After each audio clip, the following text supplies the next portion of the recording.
tout cet espace formidable pour l'histoire de la ville d'Évreux. Ouais, ça fait partie de l'histoire de la ville d'Évreux. L'usine de Navarre, c'était quand même la seule usine d'Évreux avant la guerre de 14. Il n'y en avait pas d'autres. Il n'y avait que les manufactures. Il y avait l'imprimeur,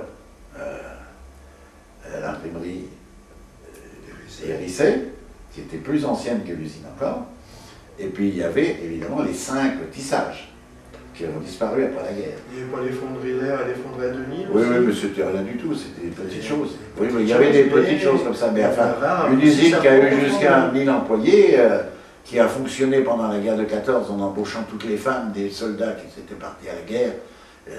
J'ai des tantes qui ont travaillé là-dedans, où on faisait les douilles de but des canons de 75, c'est là que ça se faisait. Et les grenades. Alors vous en retrouvez. Et les grenades. Et vous en retrouvez partout. Sur les cheminées, vous avez, dans le département de l'Eure, vous avez énormément de petites douilles de but de 75 qui ont été sculptées pour certaines ou qui servent de vase. Vous en trouvez partout, partout. Ah, de ça. Et c'est l'usine de Navarre. Toute ma famille a travaillé dans les usines de Navarre, donc je suis originaire de ce secteur-là. Bon, le paternaliste, d'accord. Enfin, disons qu'il y avait 2 facettes. Il était très attaché à la ville d'Évreux, Bertrand Dupouget, très attaché aux usines de Navarre et à son personnel, et parfois même il gardait des personnes qui auraient pu ne pas faire l'affaire par humanité, pour les gens, notamment les personnes assez âgées, alors qu'ils n'avaient pas besoin, avec les réformes maintenant, avec l'informatique et tout ça, il y avait des personnes qui n'avaient plus leur place à l'usine de Navarre, ça c'est vrai. Mais au lieu de garder quelquefois des ouvriers plus compétents. Donc il avait 2 facettes. En tant que maire, j'avais gardé des liens étroits avec Bertrand Dupouget.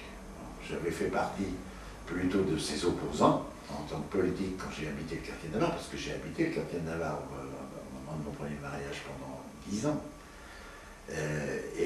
Mais il me respectait et moi je le respectais. Et sur Évreux, sur l'aménagement de l'usine, sur Navarre, nos intérêts concordaient tout le temps. Tout le temps, parce qu'il était très attaché au secteur. C'est pour ça que moi j'ai un profond respect pour ce bonhomme-là. Ça, c'est sûr, qui est mort maintenant, mais qui était vraiment un sacré bonhomme. Quand même. L'usine de Navarre, manifestement, avait quand même un rôle social extrêmement important dans le secteur. Les ouvriers n'étaient pas cher payés, mais il y avait un suivi pour le logement, pour la mutuelle, il y avait des suivis intéressants de la part de l'usine, que les ouvriers avaient conquis eux-mêmes, hein, en discutant avec les patrons. Ça c'est évident, parce qu'il y a eu quand même des mouvements. En 1936, il y a eu un gros mouvement, en 1900, le mouvement des Fronts populaires, qui faisait dire à mon oncle, qui n'était pas du tout Front populaire, quand il rentrait l'année dernière, il dit, vous en avez vu? Il disait à ma grand-mère, il disait, vous avez vu, il y a le drapeau rouge qui flotte pour l'usine de Navarre. Lui, c'était incroyable. On était malade. Bon, enfin, ça, c'est le côté amusant. La première école de Navarre a été construite en 1840. Hein. Ça, je ne savais pas. Ah, mais je le savais. Aussitôt après l'école les premières classes de l'école de la Madeleine, et bien Navarre, il y avait des débats, moi je l'ai fait, parce que comme j'ai fait un bouquin pour relater un peu tout ça, et bien aux archives, il y avait des débats homériques au conseil municipal à cette époque-là, si on devait financer l'agrandissement de l'école de Navarre, étant donné que certains élus disaient, ouais, mais ça c'est provisoire, il y a des ouvriers qui sont arrivés là, mais ils vont repartir, alors c'est peut-être pas la peine d'engager des fonds pour reconstruire, pour agrandir l'école, pour créer une école maternelle, parce que la première école maternelle faite à Évreux, c'est à Navarre. Donc il y a eu une pression quand même de l'usine. Oui, c'est pas à Madeleine, ni même au centre-ville. La première école maternelle construite à Évreux, c'était à Navarre. Elle n'a même pas été construite sur l'ancien site de l'église?